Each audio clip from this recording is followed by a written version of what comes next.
Hi అండి. చేపల పులుసు అంటే నాకు చాలా ఇష్టమండి. బట్ దానిలో ఉన్న ముళ్ళు తీసి తినాలంటేనే చాలా కష్టంగా ఉంటుంది. ఒకసారి నాన్న స్టైల్లో చేపల పులుసు చూసేద్దాం రండి.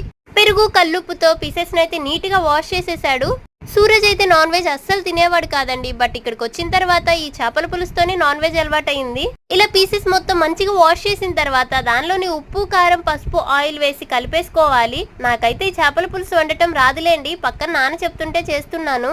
నేను ఎప్పుడు ఏ వంట చేస్తున్నా నా పార్టిసిపేషన్ కూడా ఉండాలి అంటూ వీరాజ్ వచ్చేస్తాడండి. సో మంచిగా మ్యారినేట్ చేసుకున్న పీసెస్ ని పక్కకు పెట్టేసి ఆయిల్ హీట్ అయిన తర్వాత బిర్యానీ ఆకు చెక్క లవంగ ఆనియన్స్ పచ్చిమిర్చి వేసి అవి మంచిగా వేగిన తర్వాత అల్లం వెల్లుల్లి పేస్ట్ వేసేసుకోండి. ఇందులోని ఉప్పు కారం పసుపు వేసి చింతపండు రసాన్ని కూడా వేద్దాము. పులుసు బాగా మరిగిన తర్వాత పీసెస్ కూడా వేసేసుకొని మూత పెట్టేద్దాము. 20 మినిట్స్ తర్వాత కర్రీ చూడండి చాలా బాగా వచ్చింది కదా. అరిటాకు తీసుకొని వచ్చి దానిలోని పిల్లలకు వడ్డించి తినిపించేశాను. టేస్ట్ అయితే సూపర్గా ఉందండి.